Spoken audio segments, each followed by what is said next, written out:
Hey everyone, so today I wanted to talk about my Rolling Stones collection. I have quite a few Rolling Stones records. I usually talk about the Beatles, but today we're going to talk about the Rolling Stones. And yeah, so let's get started. I do have quite a bit. And the first one that's up is December's Children and Everybody's the Rolling Stones. I got this last summer when Vintage Vinyl closed. They're permanently closed forever, which is really heartbreaking because they were the closest record store to me, and they had some decent prices. So I've been buying records online now. I miss going to record stores. Here's the back.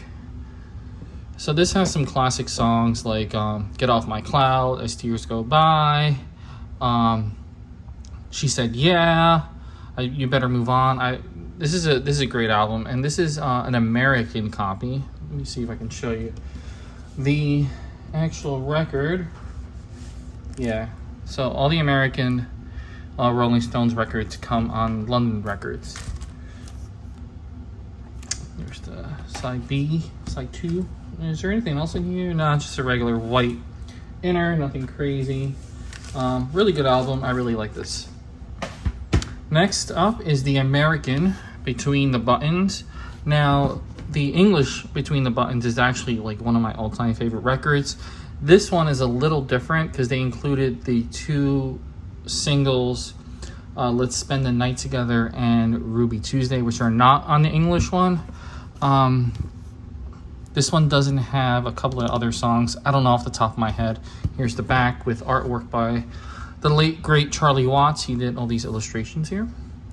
And the American one's really good too, and it's cool to have it start with Let's Spend the Night Together instead of Yesterday's Papers. That's a good jumping off point. So listen to this record. It's very underrated.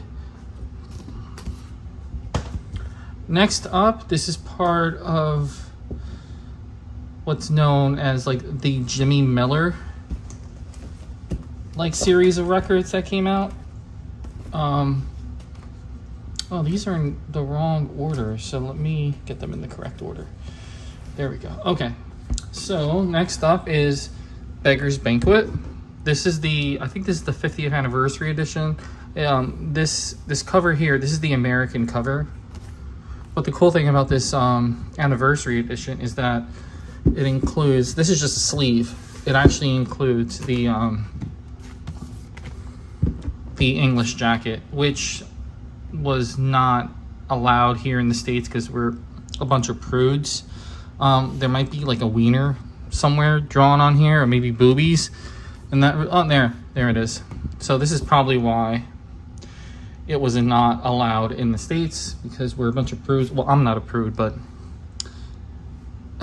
I digress. This is the better cover. Here's the gatefold. It's a cool gatefold of an actual banquet. And this comes with, of course, the album itself, which is, I think they put this on London Records, yeah. So it's on the American label. And then it comes with a couple of other goodies. I don't remember if I made a video about this already, but it comes with this plexi here, which I can't play on my record player because I think the spindle hole doesn't work. The spindle hole doesn't work. What the hell am I talking about? It's too small for my record player. Here, you guys can have this. I don't think I redeemed it. You can have it. Yeah, here's the plexi. It's like a phone call, I think. And the spindle hole is too small for my record player, so I can't play it. But it's still cool to have. And it also includes a 12-inch of Sympathy for the Devil.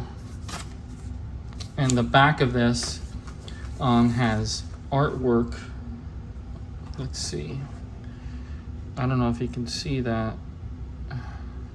No, you can't. But, oh, made a mess. Hold on, let me fix that.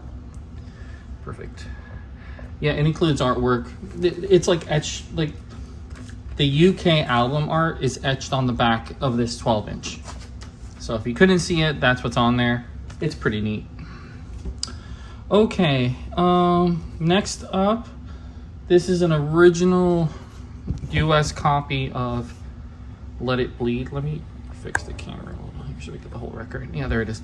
An original US Let It Bleed on London Records.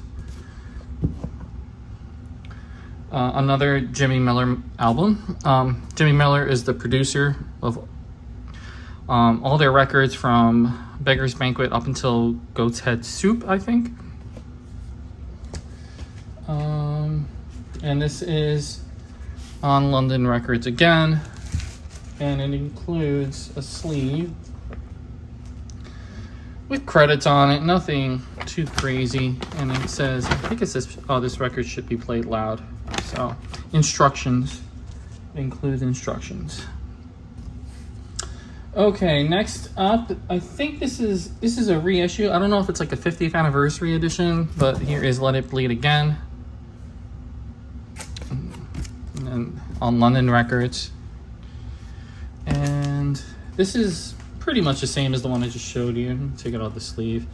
Let's see.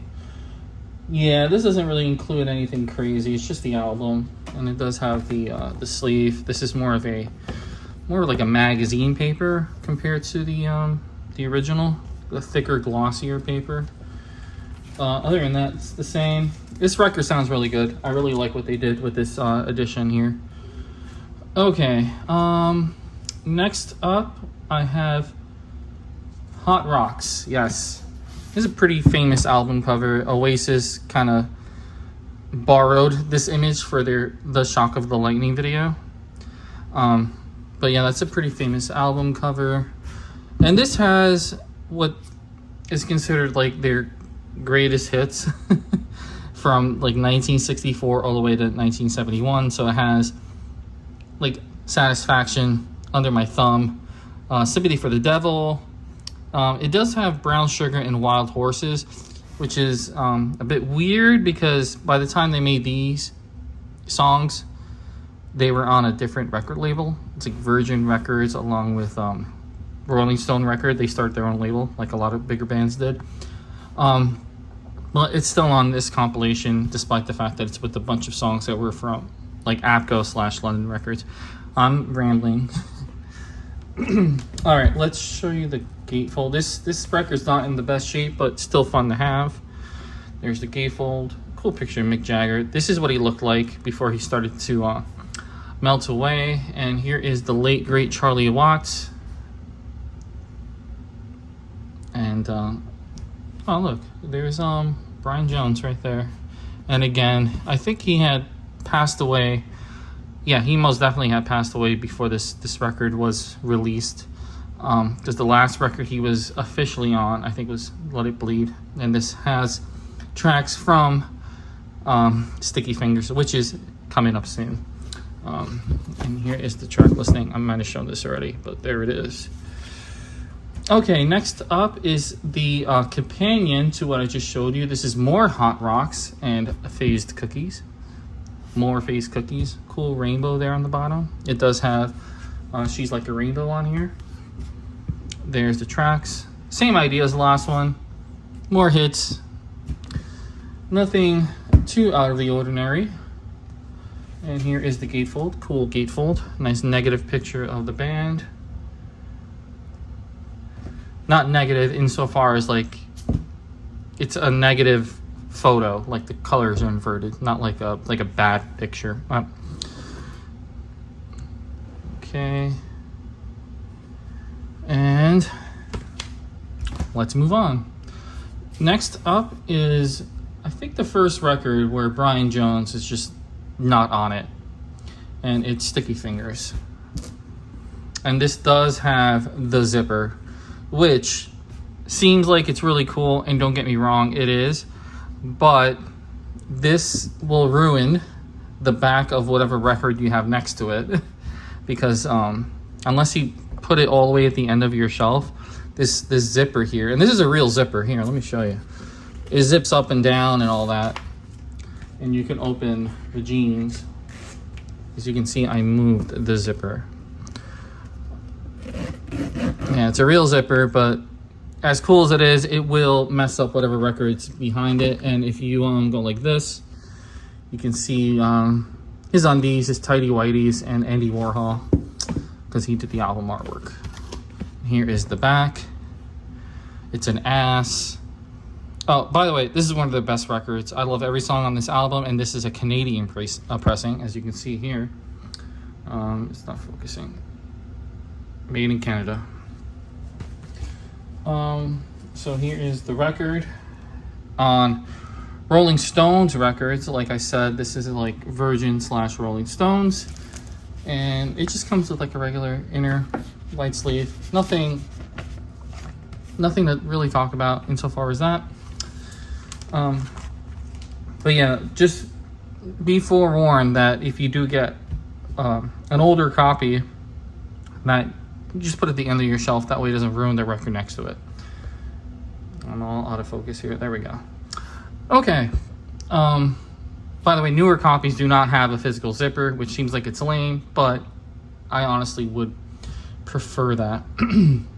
Okay, next up is, and I made a video about this ages ago. This is Exile on Main Street. This is the 2012, I think, remaster. 2 records, as we all know. Do we all know? The CD was 1 CD, so maybe if you only had... Actually, more people might be familiar with with records than CDs these days. There's 1. There's 2. Put that right there for now. And here are the sleeves. Pretty cool. I'm hoping they'll release some kind of 50th anniversary for this, because this is for the 40th, I think. So that's that. This is my favorite Stones album. Don't really have much to say that hasn't been said before. Classic album cover. And this was the second to last that Jimmy Miller produced. The last one he did was Ghost Head Soup, which I do not have. At least not on vinyl. Next up is what I consider the last like great Rolling Stones album, and I think a lot of people would probably agree with me. It is Tattoo You. And here's the back with Keith Richards' tattooed face. I don't know who the person is on the front. Maybe someone can tell me. This album was mostly made from like leftover tracks from the 70s, which is why it's pretty good, because I think the one before this, Steel Wheels, was kind of leaning in on like that 80s production, which is aged terribly, but this still has like a 70s feel, which is a bit more timeless, I want to say. Here's the record, also on Rolling Stones records. Now, I keep saying Rolling Stones records. That was what they called their record label. You know, like, unlike the Beatles, who named their record label Apple, or Led Zeppelin, who had Swan Records, they just named their record label after themselves, which I thought was kind of weird. But that's why I keep saying Rolling Stones records. Here is a goat foot with a heel, which seems like it would go more with Goat's Head Soup, come to think of it. But it's on Tattoo You, which is fine. Oh, I hit myself. Okay, and this is... Next up is the last Rolling Stones record that I have, and it's the anniversary edition of Tattoo You. This is for the 40th anniversary, which was last year. And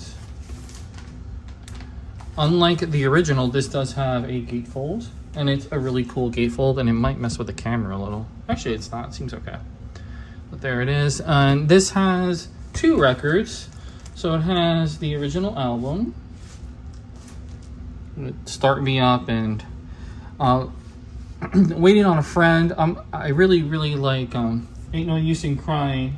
That's a really good song. Tops is a really good song. I didn't mention it with the last one, but I'm still talking about this album, so it's okay. Yeah, Tops, Heaven's a really good song. Falsetto from Mick Jagger, which is cool. It comes with the same goat heel thing, and this weird thing that messes with your eyes. What else does this come with? I know I made a video about this last year. Let's see. Oh, okay, yeah, and it also has like outtakes, which is cool. And an alternate version of the sleeve. Cool. All right, well, that's it. Those are all the Rolling Stones records that I have. I would like to get I can't talk today, excuse me. I would like to get Gotet Soup, and maybe It's Only Rock and Roll. I think those two would be worth having on vinyl. Other than that, I think I'm done with the Rolling Stones. Insofar as like which albums I would get, I would be happy to get alternate versions of albums I already have. Oh, you know what? I would like to get some of the older ones too. Maybe some English ones. You know, I'm not done with the Rolling Stones. Anyway, thank you for watching.